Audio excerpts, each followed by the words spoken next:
You know that sick feeling in your stomach when you realize you've been played? That moment when the entire relationship suddenly makes sense in reverse, and you feel like an absolute fool. Here's what nobody tells you about manipulation. It's not a trick that happens to you. It's a pattern. A dance you agreed to participate in. And that's the part that makes your skin crawl when you finally see it. Because somewhere deep down, beneath all the confusion and the second guessing and the late night overthinking, you knew, you felt the dissonance between their words and their actions. You noticed the pattern of promise and withdrawal. You saw the way they shifted blame. So smoothly it felt like sleight of hand. But you didn't leave. Master manipulators don't attack your logic. They exploit something far more fundamental. Something you didn't even know was vulnerable. They exploit the architecture of human need. Have you ever wondered why intelligent people fall for the same manipulation pattern over and over? Why you can see the red flags in your friend's relationship but somehow miss the identical ones in your own? Why the moment you finally leave, you can suddenly see with perfect clarity what you couldn't see for months or years? What if I told you there's a 4-stage pattern that every skilled manipulator uses, whether they're conscious of it or not? A psychological sequence so effective that it bypasses your rational mind entirely and speaks directly to your nervous system. And what if the reason you keep falling for it has nothing to do with your intelligence, and everything to do with something you learned before you could even speak? Here's what's really happening when someone manipulates you. And I'm warning you now. This is going to make you rethink every relationship where you felt crazy for feeling what you felt. Why does the charm phase feel more real than the devaluation phase?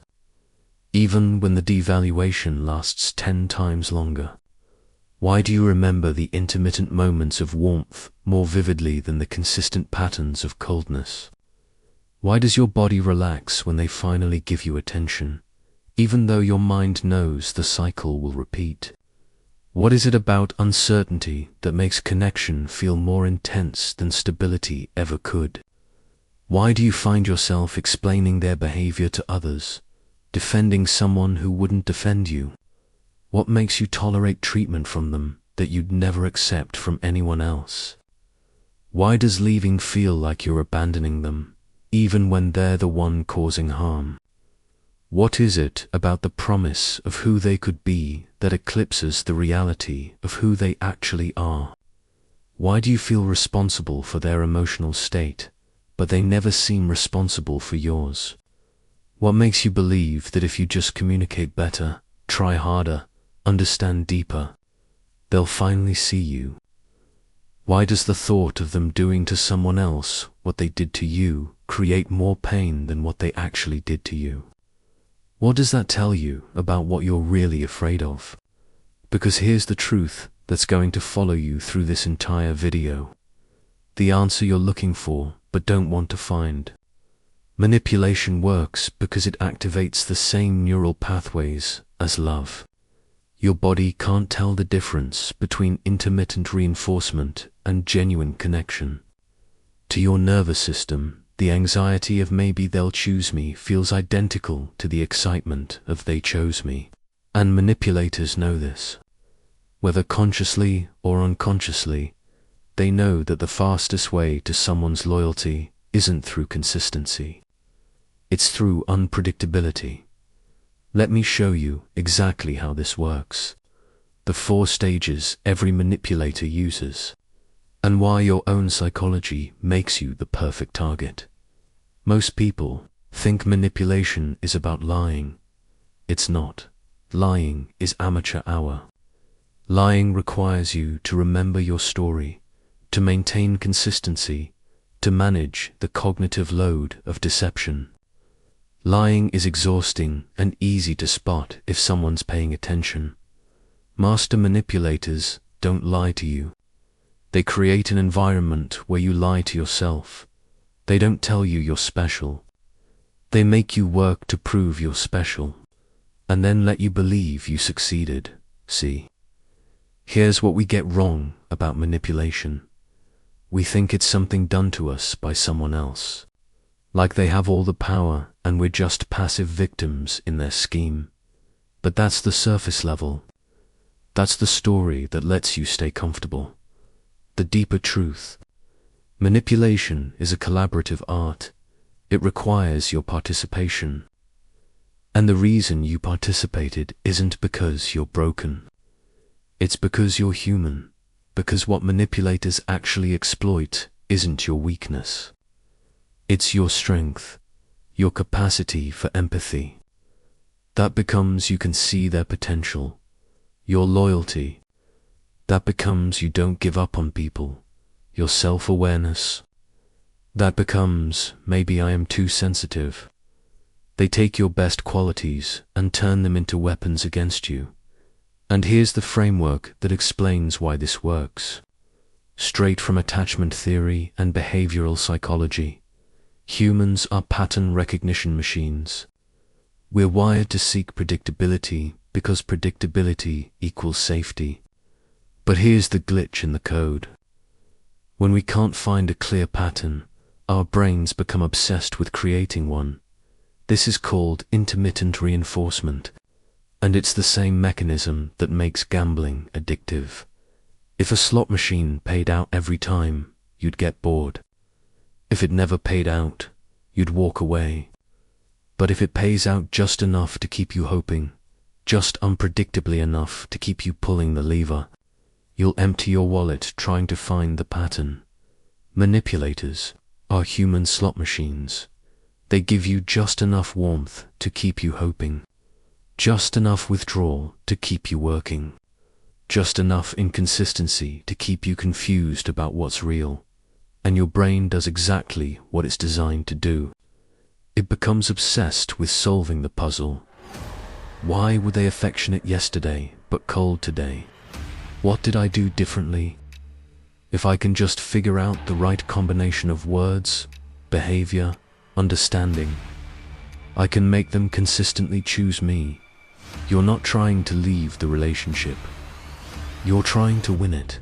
And that shift, from is this person good for me to how do I get this person to treat me well, that's the manipulation. That's the moment your focus moved from your own well-being to their approval. That's the moment you became complicit and you felt it happen. You felt yourself shift from is this right for me to how do I make them want me. You felt the compromise and you made it anyway. What did you ignore to keep the fantasy alive? What warning did you override because leaving felt worse than staying? When did you know? And when did you choose not to know? But here's what makes this even more insidious. This pattern doesn't start in adulthood. For most people, this started in childhood.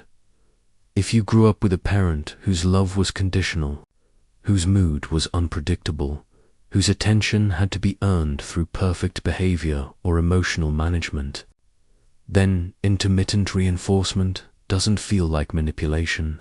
It feels like home. It feels normal. And when something feels normal, you don't question it. You just adapt to it. So when you meet someone as an adult who recreates that same dynamic, warmth followed by withdrawal, promise followed by disappointment, intimacy followed by distance, your nervous system doesn't say danger, it says familiar. And familiar feels like love.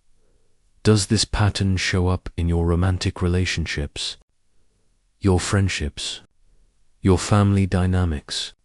When someone pulls away, do you move closer? Or do you recognize the game and step back? What would it mean if the relationships that felt most magnetic were actually the ones most dangerous to your nervous system? What if the calm, stable people you find boring are actually just safe? What if your body learned to associate chaos with connection so early that peace feels like abandonment? When you're constantly trying to figure someone out, do you ever stop to ask, Why should I have to work this hard to understand if someone cares about me? What does it say about you that you're more comfortable earning love than receiving it freely? And here's the breadcrumb. The thing we'll come back to. What if the reason manipulation works so well on you isn't because you're damaged, but because you're good at surviving?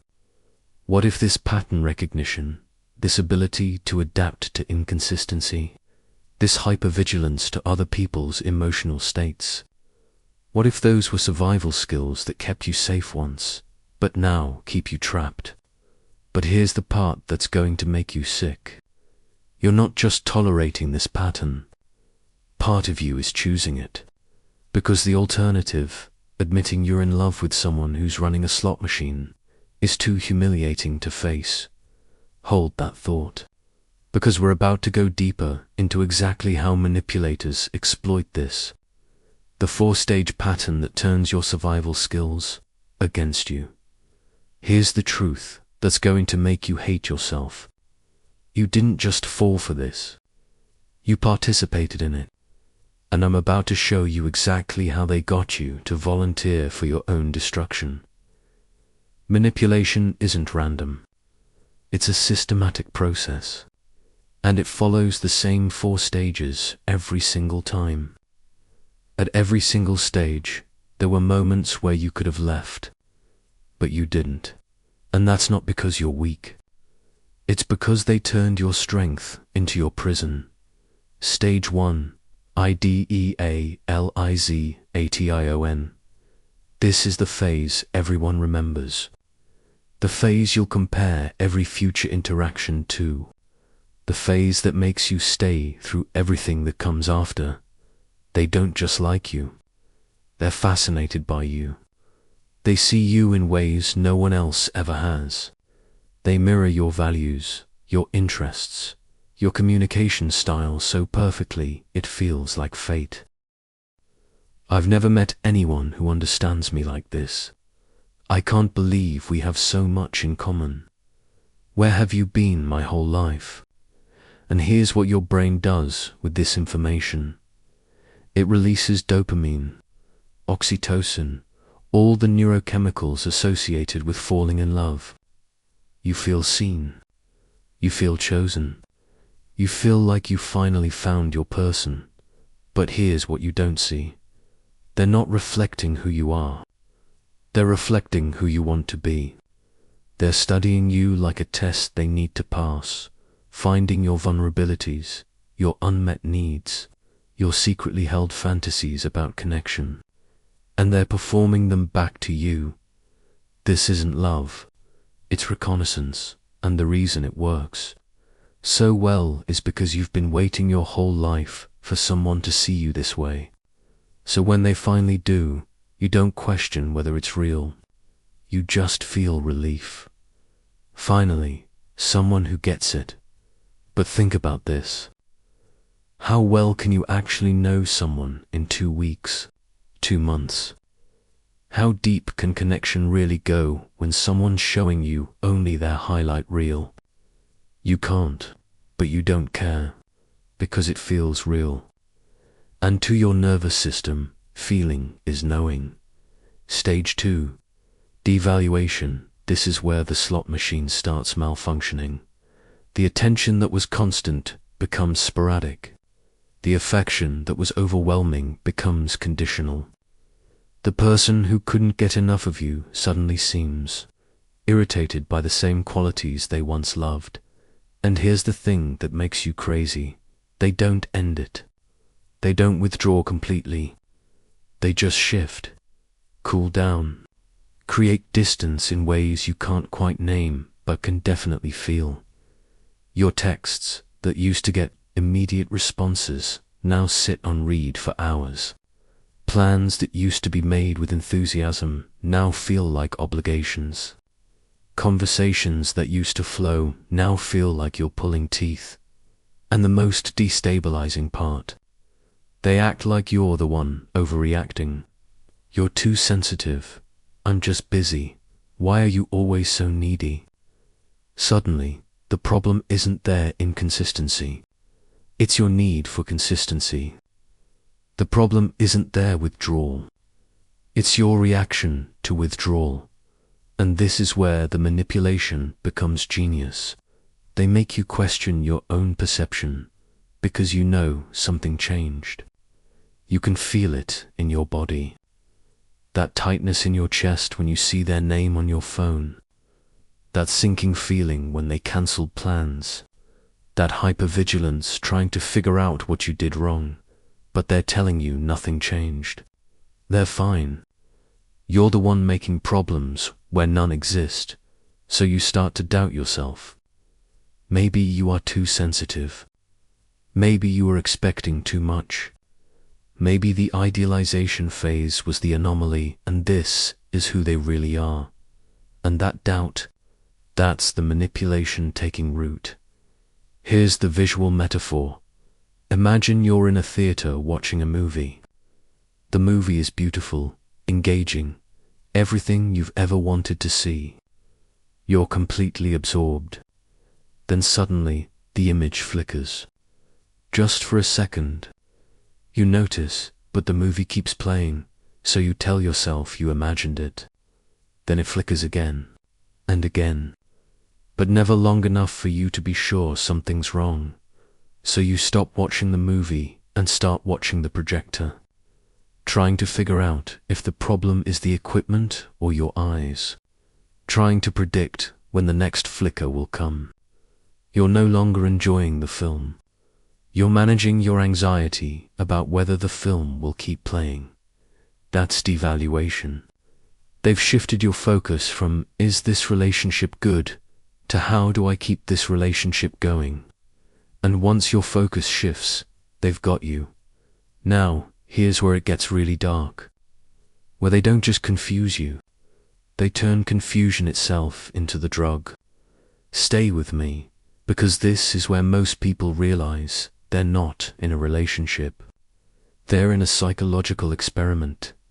Stage 3, intermittent reinforcement. This is the addiction phase. The phase where your brain chemistry becomes their weapon. Just when you're about to give up, just when you've convinced yourself you need to leave, they come back. The warmth returns. The attention floods back in. They're sorry, they'd been stressed. They didn't realize how distant they'd been. And oh my God, the relief you feel. That dopamine hit when they choose you again. Proof that you weren't crazy. Proof that the connection was real. Proof that if you just hang in there, the idealization phase will come back permanently.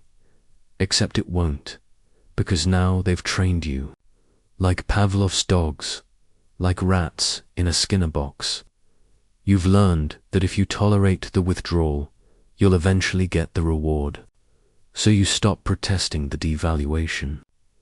You stop expressing your needs. You stop expecting consistency. You just wait and hope, and try to be good enough that they won't leave again. They don't have to promise you anything.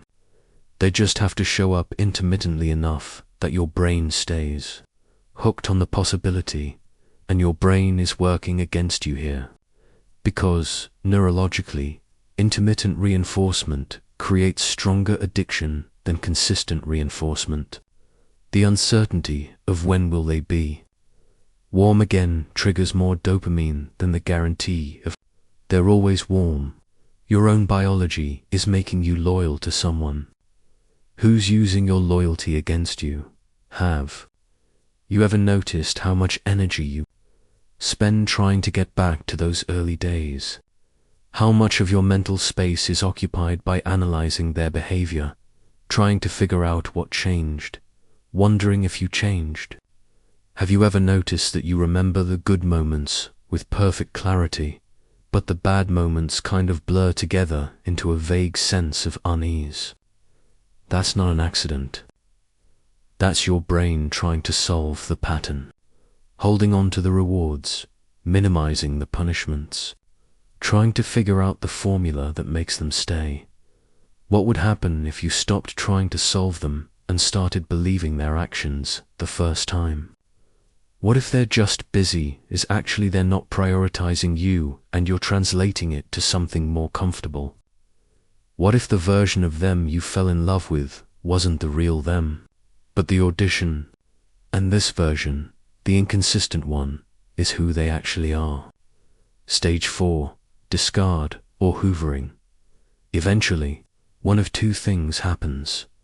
Either they discard you when they've extracted everything useful, or you finally find the strength to leave, and they hoover you back in. Hoovering is when they sense you're actually done. Your nervous system has finally regulated. You've stopped checking your phone. You've stopped making excuses for them.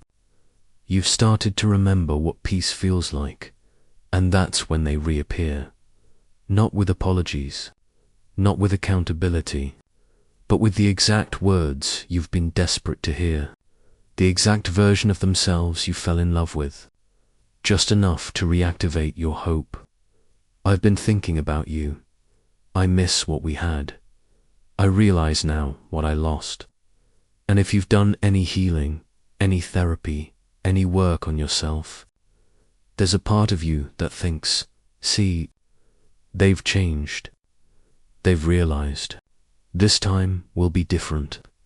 But here's what's actually happening. They're not coming back because they love you. They're coming back because they need to know they still can. They need to confirm that they still have power over you. That all the work you've done to detach can be undone with a few well-placed words. It's not about you. It's about their need to win. And if you go back, the cycle starts over. Idealization shorter this time. Devaluation harsher this time. Intermittent reinforcement more unpredictable this time. Until you're so destabilized you don't even recognize yourself anymore. Picture this. You're drowning in the ocean. Exhausted, about to go under. Then suddenly, a hand reaches down and pulls you up.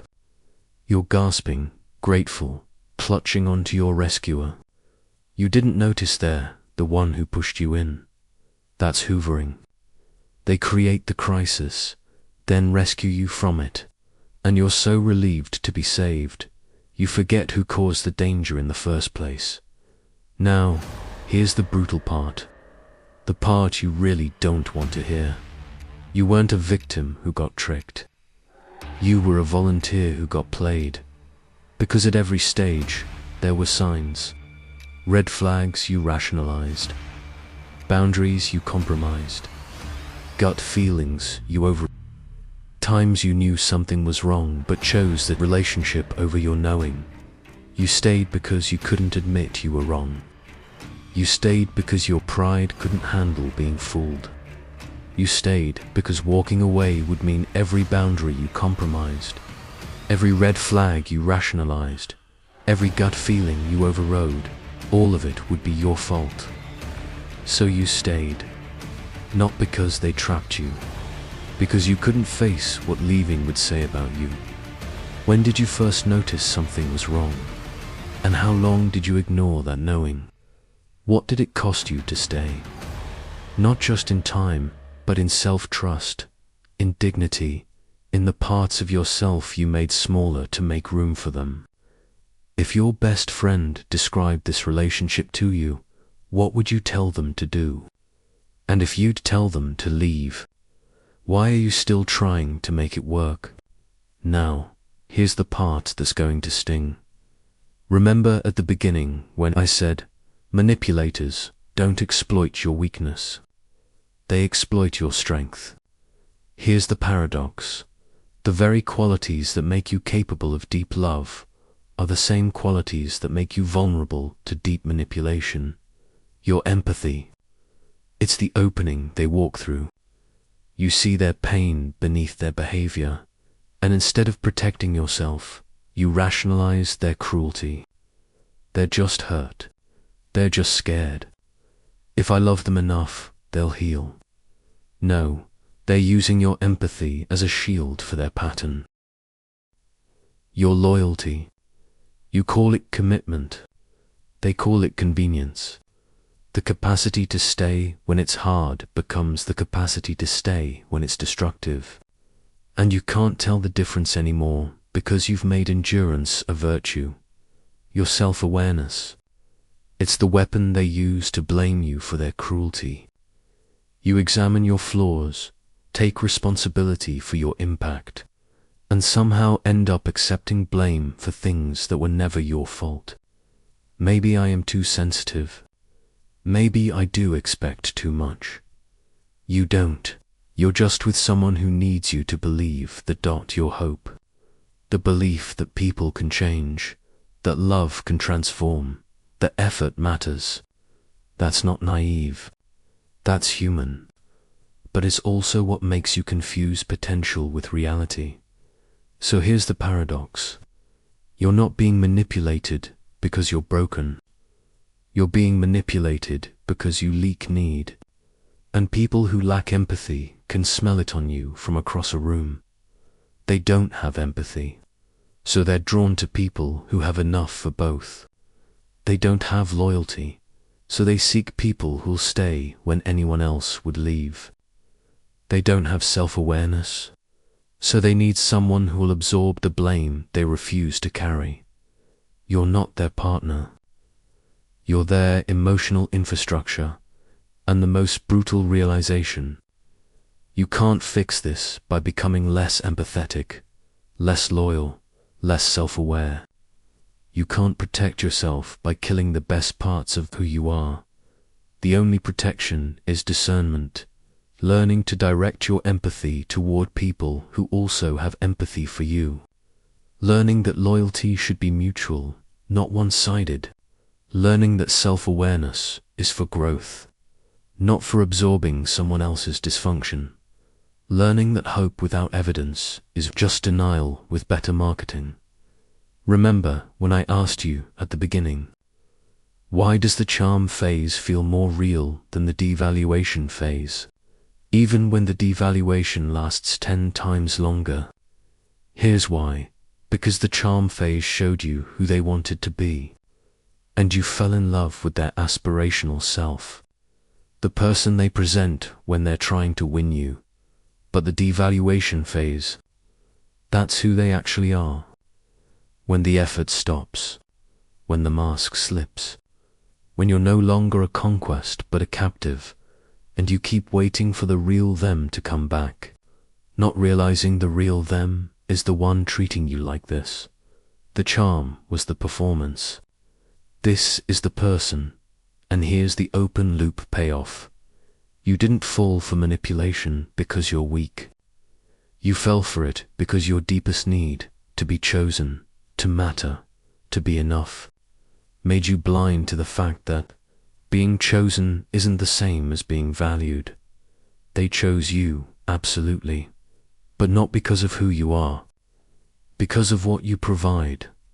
Attention, validation, emotional labor, the narcissistic supply they need to feel real. You were chosen the same way someone chooses a tool, not for your inherent worth, but for your function, and the moment you stop functioning the way they need, they'll discard you for a newer model. That's the truth you've been avoiding. The reason it hurt so much when they moved on so quickly, seemed so unaffected by your absence, replaced you so easily because you thought you mattered to them, but you only mattered to their ego. Do you feel that? That anger rising in your chest, that humiliation burning in your throat? Good. That's your body finally catching up to what your mind has known for a while. That's the moment you stop asking, what did I do wrong, and start asking, what the fuck was I tolerating? Because here's what integration actually looks like. It's not about healing your wounds so you can love better. It's about weaponizing your awareness so you never get played again. It's not about protecting your innocence. You can't afford innocence anymore. It's about becoming selective, fortified, discriminating about who gets access to your empathy, your loyalty, your hope. It's about recognizing that the people who truly love you don't make you feel crazy. They don't make you question your reality. They don't require you to perform for their affection. Real love doesn't make you feel insane. It doesn't require you to perform. It doesn't make your nervous system spike every time you check your phone. Everything else is just a transaction where you're getting the shit end of the deal. If manipulation exploits your best qualities, if your capacity for love makes you vulnerable, if the relationships that feel most intense are actually the most dangerous, what are you supposed to do with that? Here's what you don't do. You don't become cynical. You don't close yourself off. You don't decide that everyone's a manipulator and trust is for suckers, because that's just another form of imprisonment. That's letting them win by turning you into a defensive, hardened version of yourself that can't connect with anyone. But here's what you're going to have to sit with first. You weren't powerless. You had agency the entire time. Every text you sent after being ignored, every excuse you made for their behavior, every time you convinced yourself, this time will be different, that was you, choosing them over yourself. And you can't heal from this until you admit that, not to punish yourself, but to take your power back. Because if you are complicit in your own destruction, you're also capable of your own protection. So what are you going to do now that you see it? You learn to treat awareness as a weapon. You learn to see the pattern in real time. Not 6 months later when you're journaling about red flags. Not a year later in therapy. But in the moment, when they're love bombing you and it feels amazing, you pause and ask, is this proportional to how well they actually know me? When they start pulling away and you feel that panic rising, you pause and ask, am I trying to solve them or protect myself? When they hoover you back with exactly the right words, you pause and ask, are they showing me who they are or who I want them to be? You stop outsourcing your reality to their narrative. You stop letting their certainty override your uncertainty. You stop making their comfort more important than your clarity. You learn that I don't know yet is a complete answer.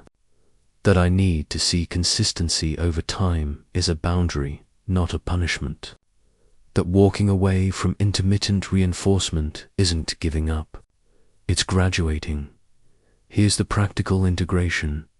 Manipulators can only manipulate you if you need something from them. The moment you become complete on your own, the moment your self-worth stops being contingent on their approval, they lose power, not because you're blocking them, but because you're no longer resonating with them. Think of it like a frequency. Manipulation works on the frequency of lack. I need you to make me feel worthy. I need you to prove I'm lovable. I need you to fill the void. But when you shift to the frequency of sufficiency, I'm already whole.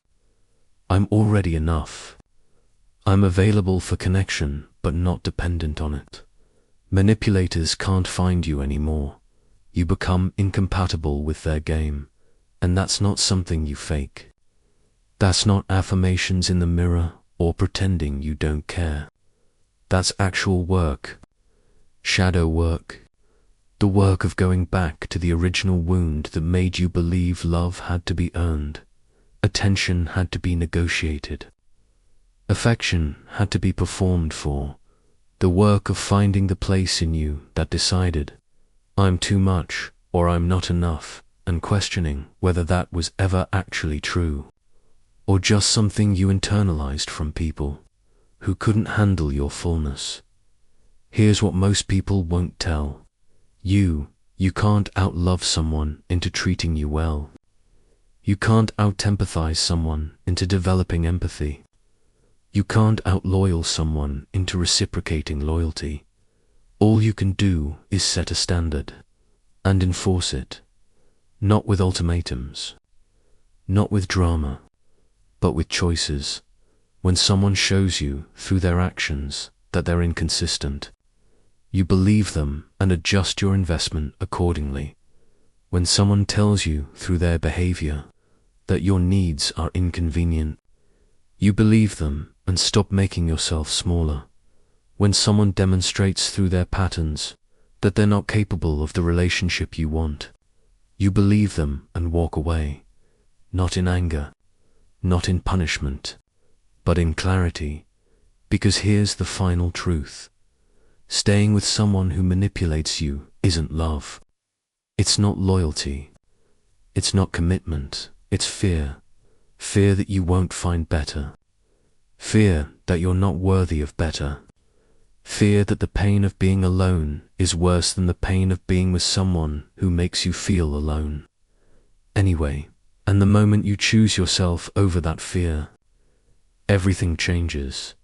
Not because manipulators stop existing, but because you stop being available for manipulation. You stop explaining yourself to people who are committed to misunderstanding you. You stop defending your boundaries to people who are invested in violating them. You stop trying to make people see you who've already decided you're invisible. You just withdraw your energy. Redirect it toward people who've earned it through consistency, reciprocity, and respect. And you let the manipulators have exactly what they wanted. Complete control over a relationship you're no longer in. Here's the challenge. Go back through your relationships, romantic, platonic, familial, professional, and ask yourself honestly, where am I still performing for someone's approval? Where am I still tolerating inconsistency and calling it patience? Where am I still making excuses for someone's behavior because admitting the truth would mean admitting I've been complicit? And then ask yourself the hardest question. What would I do differently if I truly believed I was already enough? Not someday when you've healed more, achieved more, become more, right now. As you are, flawed and messy and still figuring it out. What would you stop tolerating if you knew your worth wasn't up for debate? The dark psychology pattern every manipulator uses works because you let it work, not because you're weak, but because somewhere along the way you learned that your needs were negotiable and other people's comfort was mandatory. Now you see the game, you see the idealization for what it is, a hook, not a promise. You see the devaluation for what it is, a strategy, not a reflection of your worth. You see the intermittent reinforcement for what it is, addiction mechanics, not love. You see the hoovering for what it is, ego preservation, not genuine change. And most importantly, you see your role in it, not as the villain, but as the volunteer who kept showing up to a game you were never going to win. Now you get to make a different choice, not in the next relationship, right now, in this one, by recognizing the pattern and refusing to play your part. Anymore, by withdrawing your energy from people who drain it and redirecting it toward people who reciprocate it. By building a life so full, so aligned, so structurally sound that manipulation can't find a foothold. Not because you're closed off, but because you're complete. And complete people don't need to be chosen. They just need to be met. So the question isn't, why do I keep falling for this pattern? The question is, what am I going to do now that I see it? Because awareness without action is just pain with a narrative. But awareness with action, that's power. And you've got more of that than you've been taught to believe.